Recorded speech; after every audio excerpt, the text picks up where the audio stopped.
Sounds like we're speeding when that music comes on. Hey, everybody.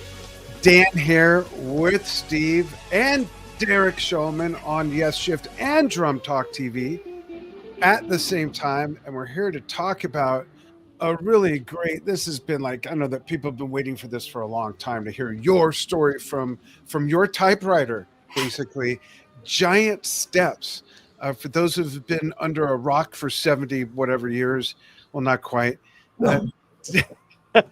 Derek's a founding member of, oh gosh, one of my favorite bands, Gentle Giant, but then took a big pivot and went on to be a major player in the record executive world, signing some of everybody's favorite biggest acts over the last 30, 40 years. We'll talk about that. But Derek, welcome.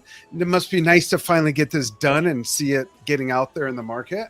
Yes, it would be nice. I've been, it was put back a couple of weeks, so it should have been out in the beginning of October because of some issues that is out in the beginning of December. But yeah, it would be nice to have other people hear and see about what I had been up to the last 4 or 5 years, just writing things about my life and everything around it, including Gentle Giant, including the other bands, and including things that happened before Gentle Giant, of course. Wow, that's awesome. Steve, take it away. Right. So how long had you been writing this memoir? Had you been writing in diaries over the years? How much involved physical resources you had to refer back to, and how much of it relied more on memory? It was all memory. I'll be honest with you. It was well, actually, I should restate this. I actually went over. Well, I always go over to the UK once or twice a year to see my brothers. But now it's just one brother, unfortunately. And in 2018, so I brought in a little recorder to ask Ray and Phil what they remembered about when we first started as Simon Dupree and the Big Sound, if you like, and all these various other things that happened during the period of that time, going into Gentle Giant, and of course Phil left after Octopus, and then from there on with Ray, what he remembered, little vignettes that I probably had forgotten about, and so I got them. I had these things on tape, and some of that I'd forgotten about. So I guess I had thought about doing it around 2018. Around 2019, we have had good friends who, one person in particular, who was the head of he was the book editor of the New York Times, and we went together for dinners, and I'm telling these stories about Gentle Giant at the Hollywood Bowl, or hanging out with Bon Jovi or Elton John or whatever, and he'd say, "You should write a book." And I said, "I'm not a writer." He said, "No, you should write these various things." He continued, he cajoled me. And around the beginning of 2019, he said, "You should start just 2 hours aside every day." And I started, actually. I did start and did about 60 or 70 pages. But it was very iffy for me. It was very difficult for me to concentrate. I pick up the phone and then go around and then be distracted elsewhere. So it was not an easy thing for me. And then COVID hit. And so 2020, of course. And I actually got COVID very early on. I was one of the first people, thankfully. I dodged a bullet and it didn't go any further than just feeling lousy. But I was 6 weeks in isolation in my bedroom with Cuomo on TV and a laptop. And I thought, okay, what am I going to do with this time here? I feel lousy. So I thought, let me think. Okay, I started this, I put it aside 6 months ago. So that's when I got serious about writing a little more. And that got me started in putting Giant Steps together in what you see, as you see it today. And then, I got through that in 2021, and then I kind of put it aside again. And then about 2.5 years ago, I thought, let me get back and do this, because I got so far, and I got a co-writer to do to listen to some of the stories as opposed to me typing them all, and give them to me. And he basically transcribed the stories, and we put it together to become Giant Steps. That's wonderful. What we know how book publishing works, and before a book gets published, of course, it needs to be edited. Were there things that were trimmed down for the sake of space, or to make room, or for flow? And if so, might we see some of those excerpts or stories appear otherwise? Or I'm already bugging you about another book. There was quite a lot of stuff trimmed down, actually.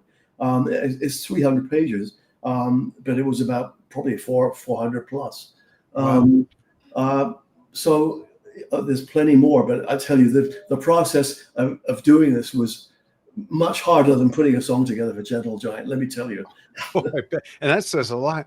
So maybe we'll see the director's cut someday. Who knows? Let's see. Yeah, awesome. Right. Thanks for sharing that. Would you say that distance from events helps to write an honest perception of how the events occurred? Sorry, I didn't quite hear what you said. I'm sorry. Oh, I was just saying, would you say that distance from the events in the past helps to make an honest perception of how they occurred when you write it? Absolutely, yeah. Look, I'm in my late 70s, and so I could give a perspective which is not in the moment, and far enough away to understand, for instance, why Phil left the band and what his reason was, as opposed to being in the moment during that period of time and being pissed off at him, leaving us high and dry, and understanding that his family came first, and so it should have. So absolutely it did. And in fact, gave me perspective of me being on the Darth Vader side of the business, if you like. Yeah. and then prior to that, being a musician and a creative person. And it gave a perspective for me to understand what was the most important thing for me. And I'll give you the answer right now. As much as I had success, if you like, on the other side of the fence, and I had a great time, there's nothing like being in a band of people that you love and are creative and brothers and brothers on stage. So there's nothing like being a musician, doing something that no one's ever done before. You created something that has never been put on a map or put on paper or whatever it is. So that perspective, if you like, having been on various sides of the fence, reflecting back and having had, again, some success on certain things, it made me realize that my life as a musician was the most important time in my life. Thanks for that. Neat question too, Steve. This comes up a lot in music discussions amongst music fans, amongst musicians, and I don't know how much of a difference there is in perception based on the age or generation, but how much does prog rock owe to the Beatles? And some people credit the Beatles for inventing psychedelia and where Pink Floyd kind of started. Like, would there be prog without any of that? There wouldn't be any music scene without the Beatles. Beatles started everything. The Beatles were everything. In England, if it weren't for the Beatles, there'd be no Gentle Giant, there'd be no Pink Floyd, there'd be no Led Zeppelin. The Beatles started everything, and had it not been for the Beatles, there'd be Pat Boone still probably rolling out the song. Yeah. Absolutely, the Beatles changed not just the musical world, changed the culture in England especially.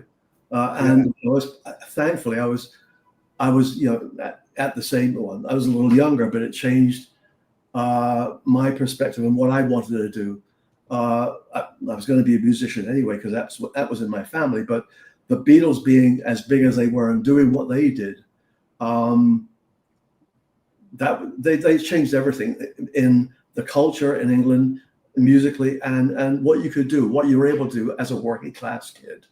Right. Awesome. Yeah. And you mention in your book Giant Steps that pop bands in the 60s, they had these people who would transition into more intricate and complex music and what would become prog rock bands. You even mentioned May Booker's Toy Shop leading to Yes, Steve Howe's bands before he joined Yes. Were these changes super noticeable at the time, or more so noticeable when looking back after the fact? You didn't realize, well, we realized certainly that what we were doing, because we were, we were a band in Simon Dupree of the Big Sound. We worked hard. We were a very hardworking band, and we were pretty successful. We had one major big hit and a couple of minor hits, and we were in Europe. We were very popular in Europe and England. But the problem was when you were a pop band, you start to play to audiences that wanted to hear the hits, and your musicality and your ability to do something a little more was stymied.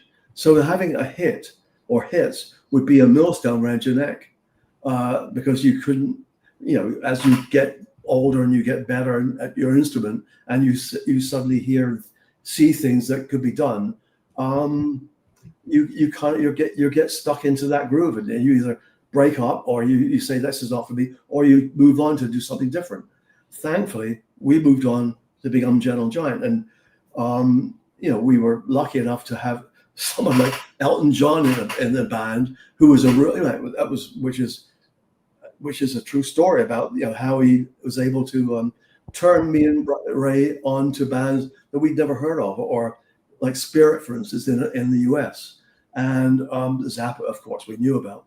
But he was a real muso, and he said, "You guys are really great. You should listen to these bands that are doing something interesting." Again, when I think you know the story already, but when we decided to become Gentle Giant, Elton, Reg, as he was then, wanted to be in the band, and we listened to his music and said, "Thank God for him, not for us." Yeah. Well, I gotta ask, did Elton suggest the white jumpsuit? Remind me of that. That's when I look at some of these shows. What the hell was I thinking? But in retrospect, I mean, when I watched those concerts that were filmed back then, and given the time and everything, it so fits with you in the white jumpsuit. You got John Weathers in his Oakland A's outfit. It just somehow it fit. But that's golden history. Also, I just want to mention to the folks before my next real question that if you notice under Derek's name, it says credits. Normally for our guests, we put credits, but Derek's credits, not only, of course, Gentle Giant, but he went on, as we've been talking about a lot of what's included in the book, to be a very, very big player as a record executive and an AR person with Polygram Records, with Atco. I mean, he discovered and signed bands like Bon Jovi, Dan Reed Network, Cinderella, Dream Theater, Kingdom Come, resurrected some bands you may have heard of like AC/DC and Bad Company. So we just put credits. That's all we left there. So there you go. There's your credit. There was another shift later on, and these musical pivots that I see that have gone on through time, like the way 80s brought the skinny tie and new wave, along with hairspray and hairsprayed hair and spandex, the way it affects fashion and all these other things. But another later shift in the 70s was when prog bands started to do, more catchier songs. And it's neat that you get your perspective of how Gentle Giant need to do, like exactly what you said, kind of make a stab at something like Giant for a Day. Right. It's a good example of how that trend, and I think we've seen that with Genesis. We saw it later with Genesis, later with Pink Floyd to a degree, certainly later with Jethro Tull. And it's interesting how I've heard so many people like Richie Blackmore, Ian Anderson, and other artists say they never listen to what's happening. And I'm not saying they're lying, but it's interesting to me how just like histories are coincidences of countries so far apart before there was international communication. And with a lot of artists, these changes kind of morphed around the same time together. And I just find that real interesting. What's your take on those pivots and how that occurred in the late 70s? Did the Well, business drive that, Derek? yes. I mean, I can't say no. The business drove it because the radio was the most important marketing tool Mm-hmm. for any band.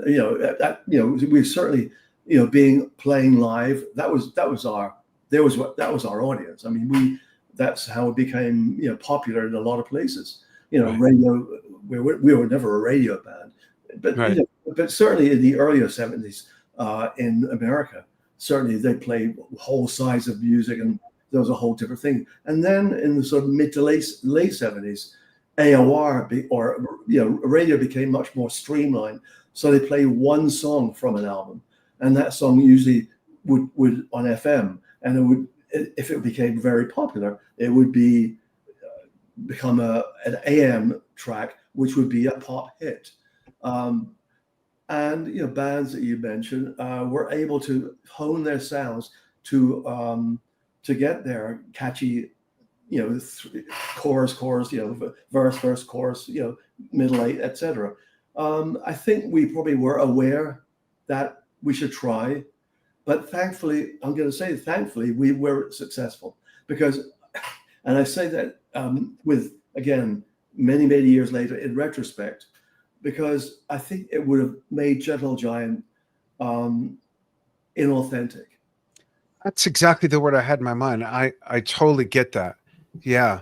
Yeah, Yeah. I like that. We stopped it at the right time because first of all, Civilian wasn't successful, and we tried again honing our sound down. And I think that album was a very good 1980s album, but it wasn't successful. And there's a point where you say, okay, do we carry on and become a parody of ourselves, or do we carry on and just dwindle down where a member leaves, someone comes in, and then you become a tribute band? No, we stopped at the right time and closed the chapter And left it there as it was. Yeah.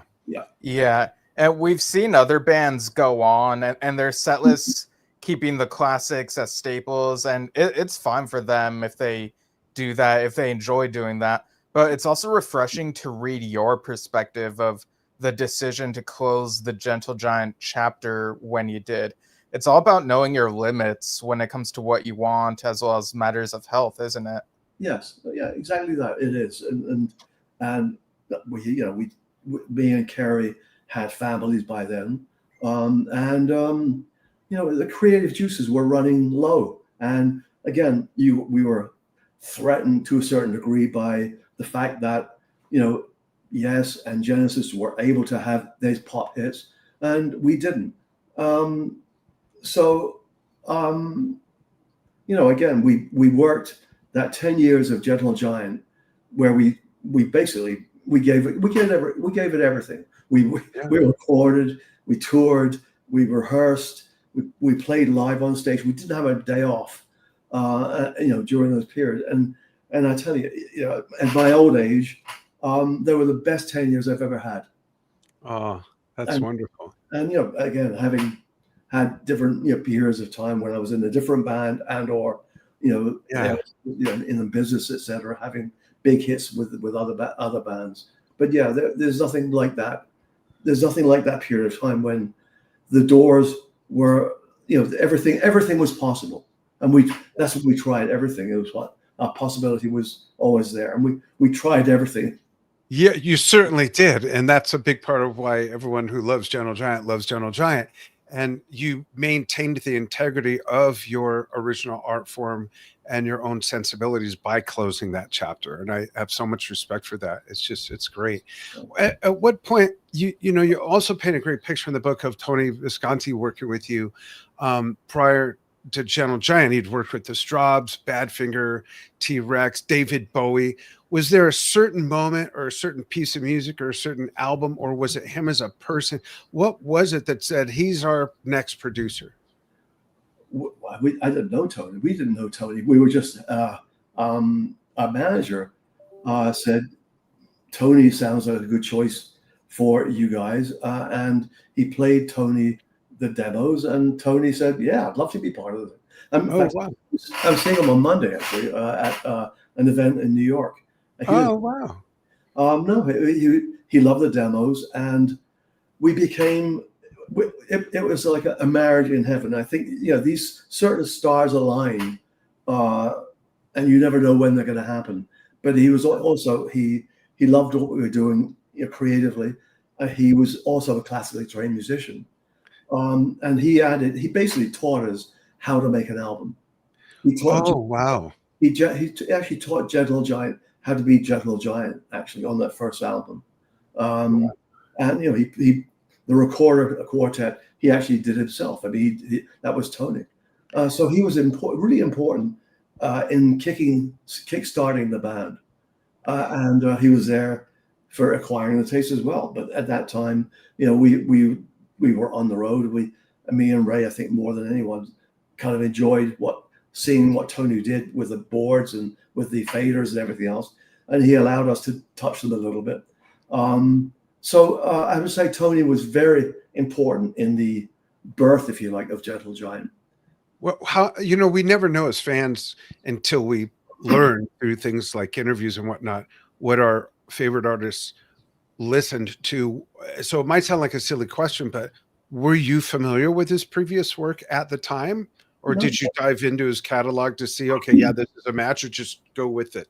Not at all. He was basically starting out on his own as well. I mean, he'd come from New York to London himself, and at the same time we were doing our first album, he was producing Bowie's Man Who Sold the World and T-Rex at the same time. Oh, wow. Trident Studios, and we were all together in this new thing that Tony Visconti was handling. So we were hanging out with Bowie's band and Mark Bolan, being Mark Bolan in the studio. I mean, Mark was like, we were cracking up actually, because Mark Bolan was Mark Bolan all the time. Oh, wow. I mean, what you saw on stage was Mark Bolan off stage. Wow. But it was great. I mean, it was amazing. And Queen were in the next studio to us, so it was just an incredible experience to be part of that at the beginning of the 70s.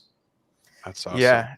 And the mention of how Tony encouraged camaraderie made me think of something I've been thinking about recently, where I imagine that a good producer would recognize the needs of the band and maybe know when they need to take a break and go out and relax and then come back to work. So it sounds like there was a real good workflow, wasn't there? Yeah, you're exactly right. I mean, Tony was very smart in understanding that when when there's some downtime or time you're trying to think of something which to put in a song, he said, look, okay, let's go to the pub next door and have a drink and just stop working for an hour or two, then come back refreshed and either stop the session or come back tomorrow. So yeah, he taught us how to produce a record and how a record should be produced, and taught the band how to be a band effectively. Yeah. Awesome. You also mentioned having an alter ego as Simon Dupree, and that made it easier to perform when being someone else. And later on, you mentioned David Bowie seemed a bit shy in social situations and more expressive in music. And of course, later he'd cement Zig of Stardust, that identity not long after. And did that parallel ever cross your mind in the day of how you two both used alternate identities as musicians? Well, Simon Dupree was a name that was given to me. I was a front guy. I was a singer in that group. So that was, I became Simon Dupree. And I just remember poor Phil and Ray, they were asked questions like, what's it like to have a famous brother?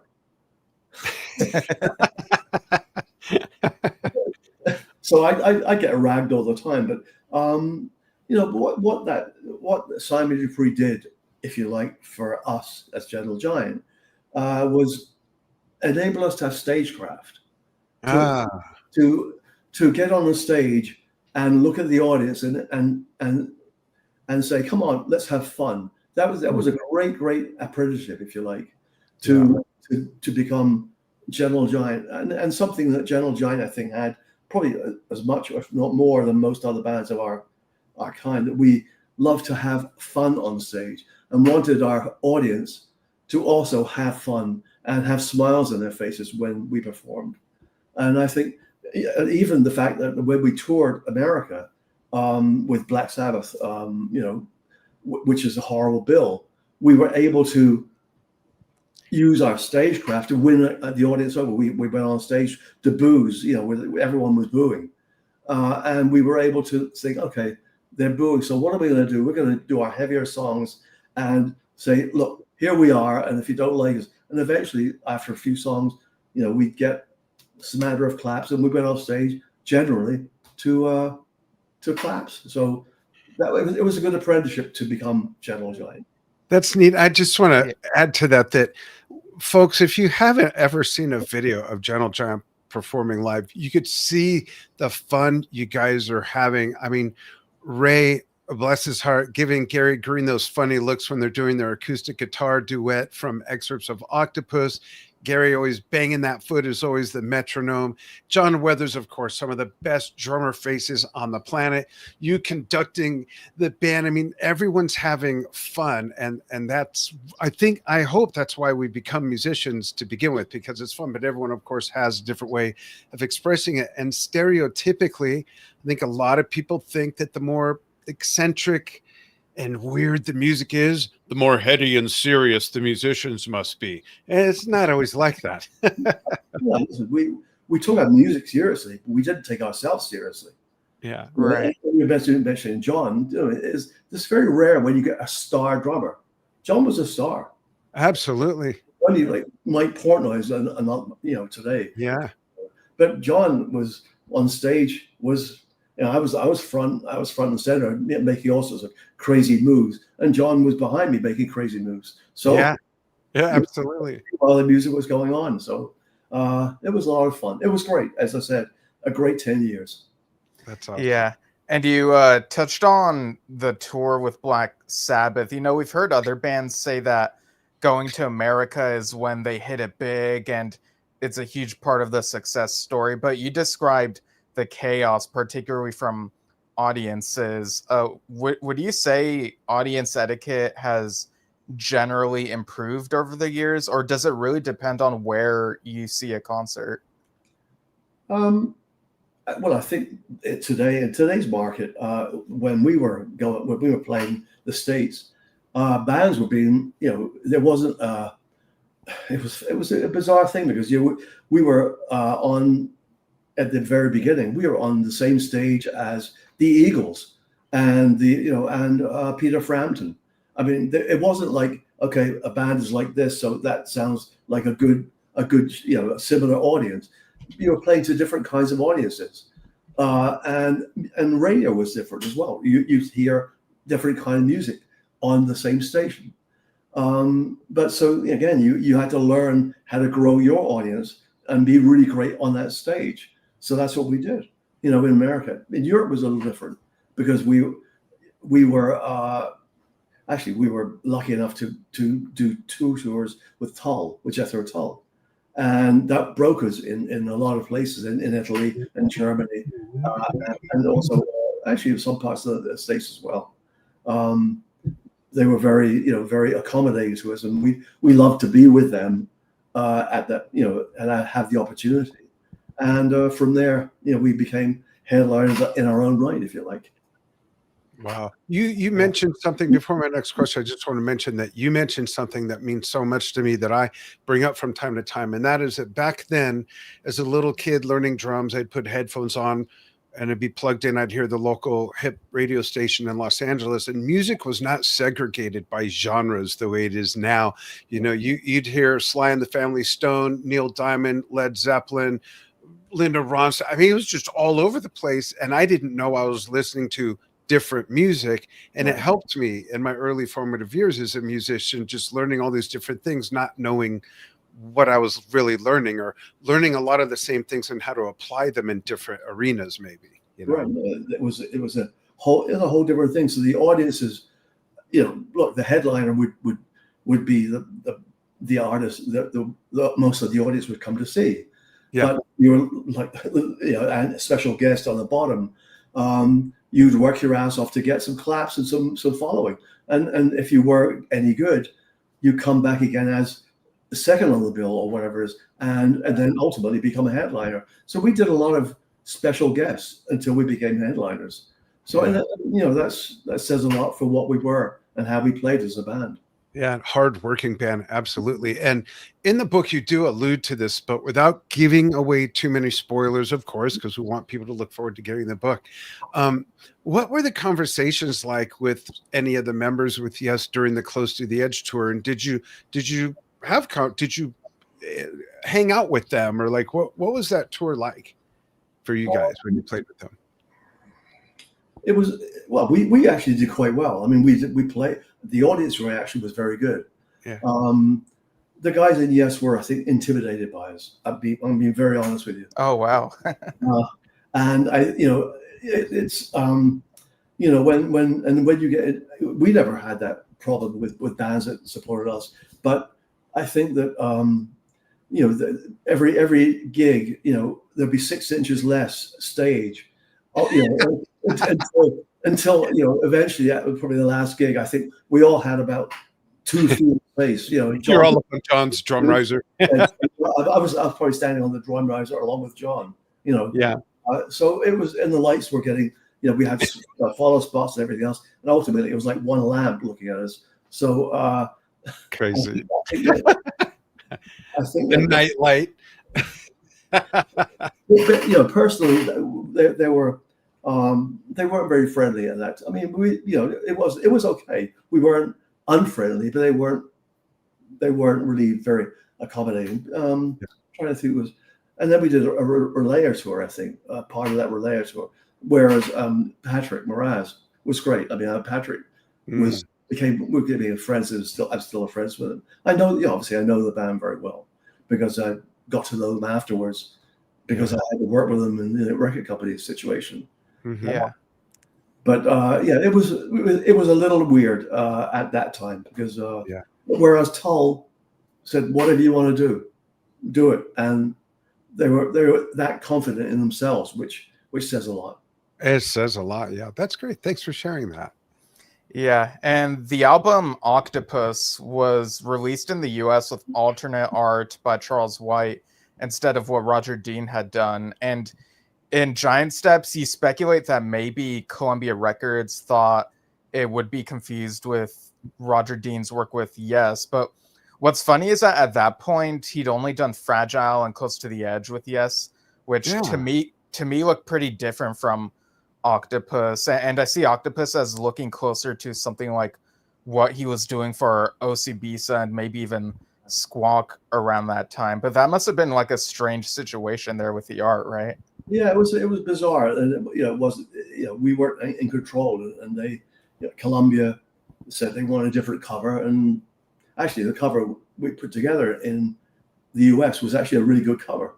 It was actually our idea because we picked up this jar of an octopus in San Francisco, and said, "How about this?" And they said, "Wow, good idea." And the art director said, "Okay, we'll do this as a die cut," and it turned out really well. So I think both covers are really good today. I prefer Rogers, but I think they're both good. Absolutely. Right. And you also briefly mentioned opening for Rick Wakeman. Would this have been about the era of his King Arthur album or something else? The King Arthur, yeah. Yeah. That was fine. I mean, Rick is much more of a, he's not intimidated by anyone, and we did very well on that tour. I mean, the audiences were on our side from the start, and we were actually starting to become, a headliner in certain parts of the States as well. So that was good for us. Yeah. Those are great bills. I mean, when you compare you guys, and no offense to either band, but when you compare you guys in Black Sabbath to you guys on a bill with Jethro Tull or with Rick or with Yes, like, duh, of course the audiences are going to love you. It seems so obvious now, but did you guys expect that at the time? Like, oh, thankfully now we're with these guys, this is going to rock. Or did you always feel like you were testing the waters before you headlined? No. When we headlined, we knew when we decided to headline, we knew that who we were, and we knew that we were ready to headline. There's one gig in particular. There was various moments in as a band that I remembered, but one show in particular was at the Shrine Auditorium in LA. Yeah, and that I still remember that show because we were on fire. We were playing our asses off, and we were really good at that show. And at the end of the show, the lights went up and they went down for our encore, and we came out for an encore, and we did our encore. I can't remember, probably excerpts from Octopus or whatever. We finished that, and the lights went up. And the crowd didn't. It was about 8,000 people. The crowd didn't leave. So, so we had to come out again. So I think we had one or two more songs that we hadn't rehearsed for a long time. So we went out there and said, "Man, okay, let's try and put this stuff together." So we went out again and did a couple. I can't remember what songs they were, and we did those. And the crowd went apeshit, and the lights went up. That was the curfew time. And the lights went up, and the crowd wouldn't go. They would not leave. Wow! And the speakers said, "Please leave. The show's over." The crowd would not leave. Wow! And we thought, "What are we going to do?" So, what we did at the last second, because we played the song we were tuning up in sound check in the midnight hour. Road is ready. We said, "Okay, let's go out and do it in the midnight hour," because that's all we knew. How fitting too. Exactly. So we did that, and the lights went up, and eventually the crowd left. But I just remember that show. Yeah. How good was it? But that feeling of the crowd not letting us go. I had a cousin that went to that show. Really? Yeah. My cousin David Kramer told me all about it. Yeah, back in the day. Yeah, that's awesome. And we both have the new release of Playing the Fool with all the extra stuff and everything like that. Steve's got his vinyl right there. My CD's still in the truck on constant rotation with itself. Would you agree, or do you feel that these days, and for how long, if so, live albums basically a rite of passage and maybe almost a responsibility of an artist? Like, give us some live stuff. Let's have that. How do you feel about that? I think when we did one, it was the right time and the right place, because we just finished Interview. We hadn't done that live yet, and I think the reason that there was quite a lot of live albums at that time was because I'm going to say something. It was because the bands that were out there that were good could play. And actually play live without a hard drive, without auto tune, without Right.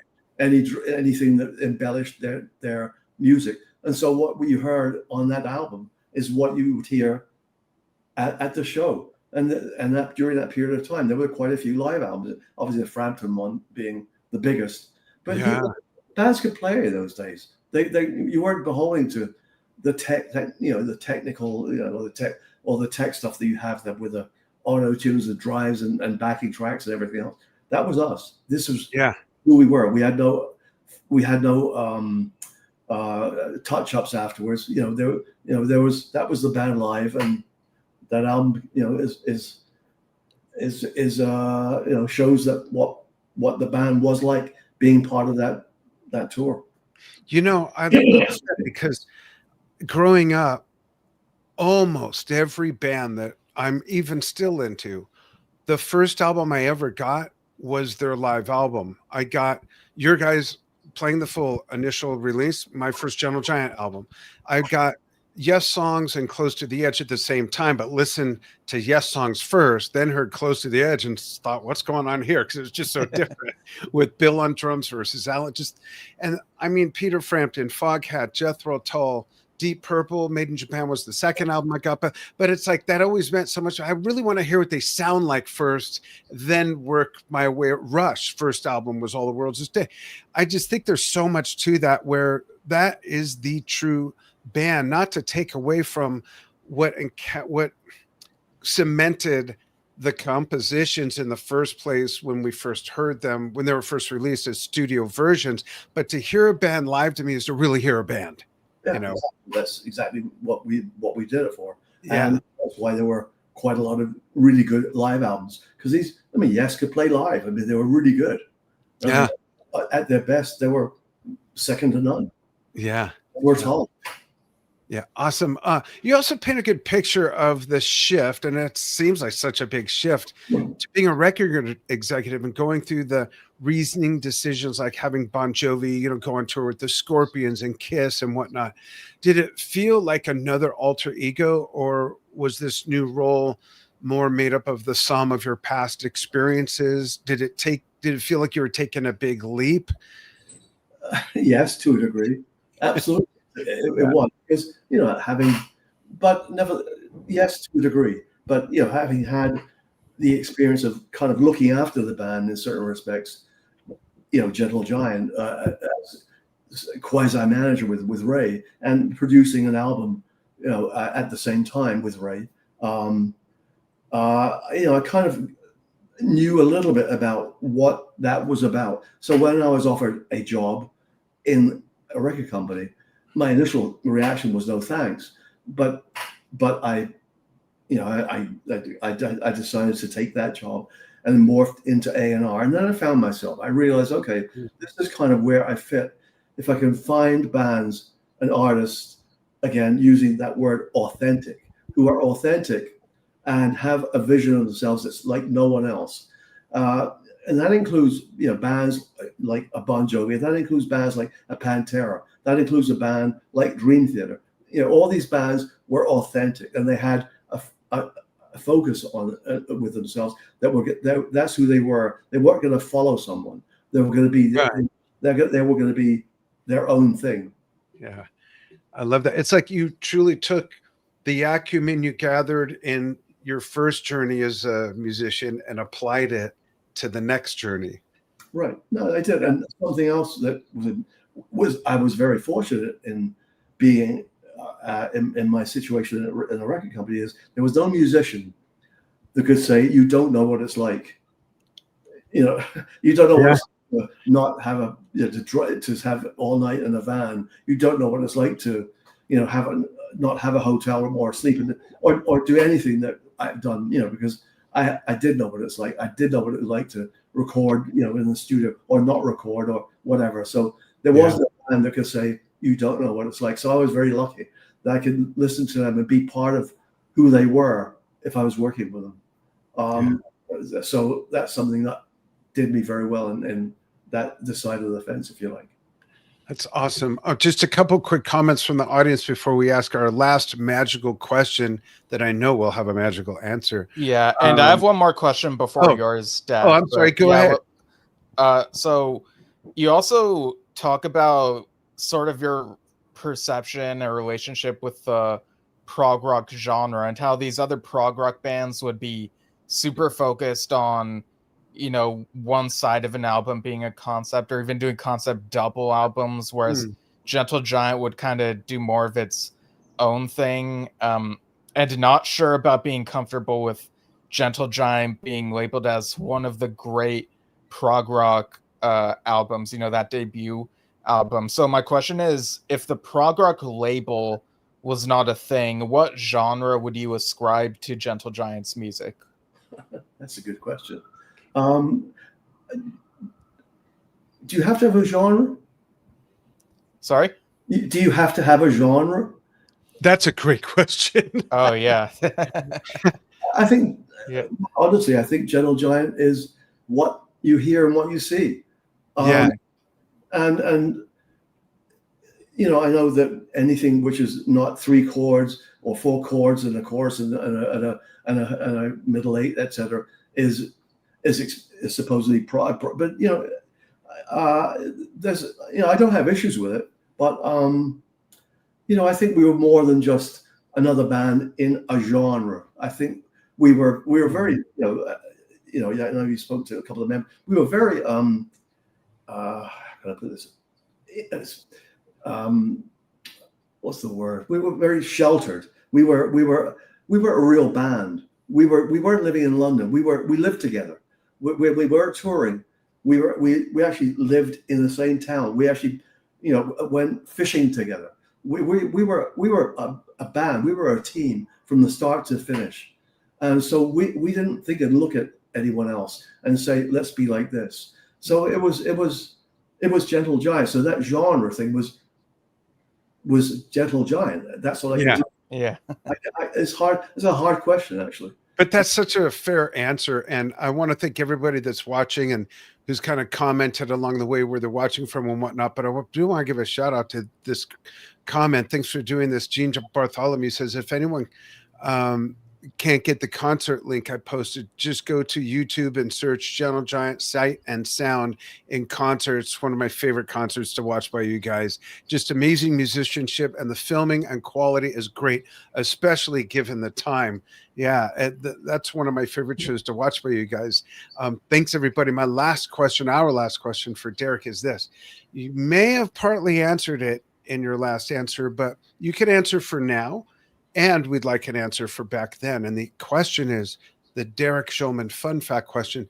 When you're in the slivers of time you have totally away from music, playing, writing, producing, being a record executive, all those things, give us a peek behind the curtain. What do you like to do that's for you? What's part of your balance, your life balance outside of music? That's good. Well, I still love music. I mean, I have my guitars here. I have a bass, and I like dabbling. Family is very important to me, and I'm not, it's just, that's I don't know actually. I'm still involved as you see. I'm right now actually. What do I do outside? I'm a workaholic. I'm bad, even though I'm an old fart. And I'm now in the middle of remixing an album which never came out as a remix because we never had the multis in the Glass House. Oh, wow. Yeah. You mentioned the book that it was tough to find those, so that's happening now. That's happening. In fact, I'm going to the studio on the weekend to continue, and you'll hear it next year. But it sounds unbelievable. It sounds exactly what we wanted, and I'm really happy about that. When I listen to that album, today, as opposed to when we did it, I think how remarkable we are. I'm being honest here. Such a great album. Yeah. Oh, I love that there's going to be a remix with today's technology. I didn't, it's just because I'm in the middle of it, and I'm listening to it and said, how the hell did we do that? Years, at my age, and saying, wow, I couldn't even think about doing something like that then, but we did. So that's something I'm doing, and I'm involved with it, with the catalog and the book, and having downtime as well, because and taking my nap in the afternoon. Yeah, I heard that for sure. Steve, show the book cover again, and please, Derek, tell us again when people can expect this now into December sometime. This comes out in November 14 in the UK, December 2nd in USA. But where am I? In October 9th in Rough Trade in New York. Me and Tony Visconti are going to be there, and we're going to sign some advanced copies. Nice. So that's anyone great. Come by, and you get the advanced copies on October 9th, Rough Trade in New York. That's great. Please send us the info for that and we'll put it up. That's wonderful. Yeah. And people can go to the link in the description of this post, pre-order the book, go to gentlegiantband.com. Like, you'll want to read this. It's such an amazing read. Especially how you touch on, not just the music and the business, but also the relationships between the different people in your life. Yeah. I have to touch on one more thing before we about prog music. What's interesting to me is that the hip hop world has for whatever reason, latched on to Gentle Giant, and we've become the targets, if you like, of the hip hop world, which I think is amazing, because I think some of the best prog music comes out of the hip hop world. Yeah. I really mean that. I think some of the most interesting twists and turns of whatever's going on is happening in the best of the hip hop world. I mean, definitely. In fact, well, you probably know about Travis Scott using the Proclamation as a but I'll tell you, I shouldn't do this, but I'm going to tell you. I think we're going to be Songwriters of the Year in England, BMI Awards for that track, winning Songwriter of the Year for Proclamation. Wow. That's awesome. I'll keep my mouth shut, but I just opened it up. Okay. Thanks. Derek, if you have a minute, just hang on the line with Steve and I after we say goodbye to the audience. Really appreciate your time. You're always so generous, not only with your time, but your info, your stories, and your wisdom. Really appreciate it. Like Steve said, folks, you've got to get this book. And folks, thanks for following what we do here on Drum Talk TV and on Yesshift. Lots of more fun stuff coming, and we will see you all very soon.